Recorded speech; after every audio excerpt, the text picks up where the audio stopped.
Hello दोस्तों, time and इल्म YouTube channel पे आप सभी का स्वागत है। काले जादू के मुतालिक बनाई गई हमारी पहली वीडियो में काले जादू के बारे में जानने के बाद दोस्तों आप बात करते हैं कि काला जादू काम कैसे करता है।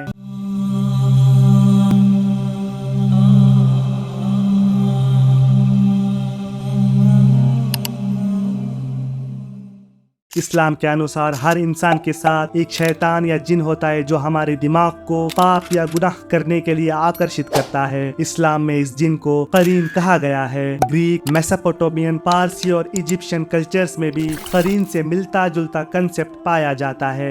ग्रीक फिलोसोफर सोक्रेटिस ने तो यहाँ तक कहा था कि you have often heard me speak of something related to the demons. This thing I have had ever since I was a child. It is a voice which comes to me. दोस्तों, करीन के जरिए काला जादू किया जाता है। तांत्रिक शैतान की पूजा कर अपने करीन और दूसरे जिन्नात से सूचना पाने और संपर्क करने की विधि को प्राप्त कर लेते हैं। जिन्नात को खुश करने के लिए तांत्रिक जितने बुरे और कठिन अनुष्ठान का पालन करेगा, जिन उतनी ज्यादा उस तांत्रिक की मदद करेगा। मिसाल के तौर पर मान लीजिए एक व्यक्ति पर्सन ए चाहता है कि एक पर्टिकुलर लड़की बी उस व्यक्ति से प्यार करने लगे और वो व्यक्ति इस कार्य के लिए किसी जादूगर से मिला। तब जादूगर अपने अनुष्ठान और विद्या के जरिए किसी जिन से संपर्क कर मदद की मांग करता है। अब ये शैतान जिन उस लड़की बी के करीन को उस लड़की के दिल में पर्सन ए की मोहब्बत जगाने का कार्य सौंपता है। अब लड़की बी का करीन विभिन्न मोह और माया की चालों से उसके दिल में पर्सन ए के लिए मोहब्बत जगाने की कोशिश करेगा।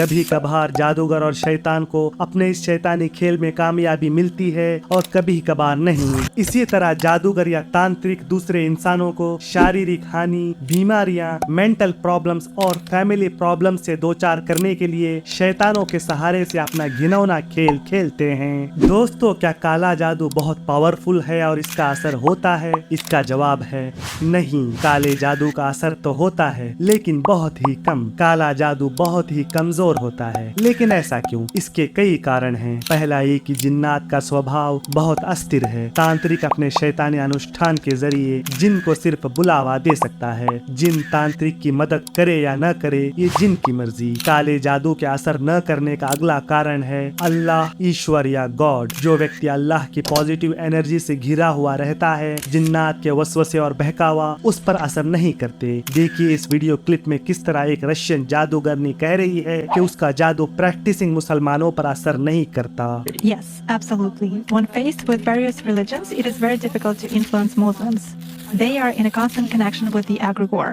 They do namaz every day and read prayers on a daily basis. They are constantly under some kind of a dome, so it is very difficult to influence them. Muslims, as a rule, passionately believe and passionately give energy to their egregore, and this egregore protects them very well. That's why it is very difficult to work to make any kind of influence on a true Muslim believer.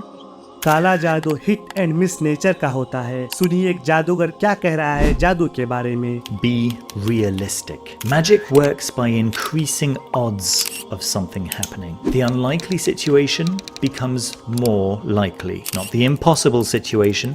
There has to be a route. You can't just wave a wand and you get it to happen. It has to be a movement of probability. So it has to be something in the realm that is near you or that you can conceive of or that it could happen. काले जादू से वो चीजें जरूर आसान हो सकती हैं जो मुश्किल हैं, लेकिन असंभव चीजें संभव नहीं हो सकती। जादूगर जादू से रातों रात अमीर नहीं बना सकते। किसी का यूपीएससी भी बिना मेहनत के काले जादू से क्लियर नहीं हो सकता और न कोई काले जादू से पीएम और सीएम बन सकता है। प्यार मोहब्बत के मामलात में भी जादूगर कहते हैं कि किसी बॉलीवुड और हॉलीवुड के एक्ट्रेस को हासिल करने की तमन्ना रखकर हमारे पास न आओ। अपने सर्कल और स्टेटस की किसी लड़की के लिए काले जादू का उपयोग करो। अगर कोई व्यक्ति एक खास लड़की को छोड़ एक खास तरह की लड़की की तमन्ना करता है तो जादूगर करीन और दूसरे जिन्नात के जरिए उस कैटेगरी की लड़की को बहकाने और उसके दिल में मोहब्बत पैदा करने की कोशिश करता है। इस प्रक्रिया के लिए सही लड़की मिलना, लोकेशन करीब होना और लड़की का शैतान के बहकावे में आ जाना, ये कंडीशंस ही इतनी ज्यादा हो जाती हैं कि काले जादू का असर होने में बहुत वक्त लग जाता है। अगर लड़की मिल भी जाए तो ये जरूरी नहीं है कि लड़की को जिन 100% बहका सकेगा। दोस्तों, जादूगर समझ रहा होता है कि काले जादू के दौरान वो जिन शक्तियों से मदद मांग रहा है वो एंजल्स हैं या ब्रह्मांड की पॉजिटिव शक्तियां हैं। अगर ये शैतान और जिन पॉजिटिव फोर्सेस होती तो काले जादू में बहुत वक्त न लगता और काला जादू कमजोर भी न होता। ये सभी जिन्नात हैं जिनका सरदार इब्लीस या शैतान है। लेकिन काले जादू से शैतान और जिन्नात का क्या फायदा? काले जादू की प्रक्रिया और जादूगर द्वारा शैतान को खुश करने के लिए किए गए अनुष्ठान के दौरान लिटरली शैतान की पूजा की जाती है। तांत्रिक और जादूगरों के पास जाने वाले लोग भी जाने अनजाने में इस पाप में सहयोगी बन जाते हैं। तावीज़, काला जादू और जादूगर वगैरह भगवान की बनाई धरती पर शैतान के प्रतीक हैं। शैतान जब धरती पर अपने चिन्ह और प्रतीक देखता है तो खुशी से फूल जाता है। काले जादू में बुरा अच्छा बन जाता है, नापाक चीजें पाक बन जाती हैं और अंधकार उजाला बन जाता है। हर पाप और बुराई जिसे समाज में बुरा समझा जाता है उसका प्रयोग काले जादू में होता है। दोस्तों, जादूगर अपनी भाषा में धर्म को राइट हैंड पाथ और शैतान की पूजा को लेफ्ट हैंड पाथ कहते हैं। देखिए इस वीडियो में एक मैजिशियन क्या कह रहा है। For semantic purposes, we use the phrase right-hand path to define those religions or spiritual practices that attempt to submit to a greater force, a God, a universal principle that unites humanity together. So you put me and the Buddhists and the Hindus and the Muslims, everybody else, all kind of in one category over here. And let me clarify. We're the right-hand path. The right-hand path would consist of, in religions you'd be familiar with, Islam is the most radical right-hand path system. The very word means submission.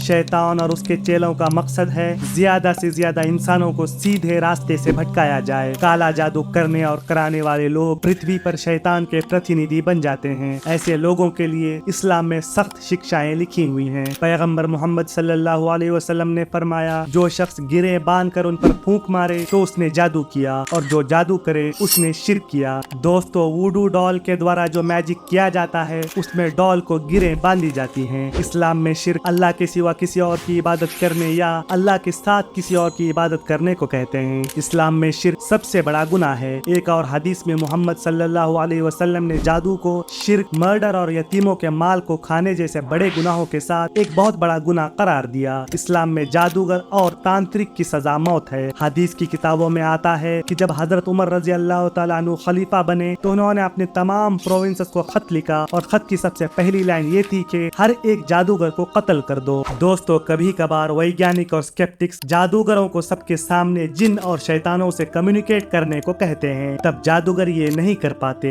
इसमें जिन्नों की बहुत बड़ी चाल छिपी हुई है। जिस तरह जिन्नों में बुराई ज्यादा है, इसके एग्जैक्ट अपोजिट इंसानों में नेचुरली अच्छाई ज्यादा है। अगर साइंटिस्ट्स के सामने जादूगरों और तांत्रिकों के बुलावे पर जिन अपनी उपस्थिति को दिखा दे तो लोग जान जाएंगे कि ब्रह्मांड में ऐसी नेगेटिव शक्तियाँ पाई जाती हैं। लेकिन क्योंकि हम इंसानों में बुराई के बजाय अच्छाई का प्रभाव ज्यादा है, इस कारण वैज्ञानिक और दूसरे इंसान बुरी शक्तियों को छोड़ अच्छी शक्ति यानी अल्लाह, ईश्वर या गॉड की जानिब आ जाएंगे। इंसान अल्लाह की जानिब आए, शैतान ऐसा हरगिज नहीं चाहता। इस कारण जानबूझकर जिन साइंटिफिक एनवायरनमेंट में अपनी उपस्थिति को प्रकट नहीं करते। दोस्तों, हर समाज काले जादू को बुरी चीज मानता है। बिहार, महाराष्ट्र और कर्नाटका जैसे राज्यों में काले जादू के खिलाफ कानून भी बने हुए हैं। ये शैतानी विद्या हम इंसानों को नुकसान की सिवा कुछ दे नहीं सकती। इस्लाम के अनुसार इस दुनिया में जादूगरों की सजा मौत है और आखिरत में हमेशा का नर्क। जो भी लोग इस वीडियो को देख रहे हैं उनसे विनती है कि काले जादू और तांत्रिकों के करीब भी न जाएं। वीडियो अच्छी लगी हो तो वीडियो को लाइक और शेयर जरूर करें और कमेंट करके वीडियो के बारे में अपनी राय का इजहार जरूर करिएगा। अगर आप हमारे चैनल पे नए हैं तो प्लीज सब्सक्राइब आवर चैनल। मिलते हैं अगली वीडियो में। धन्यवाद।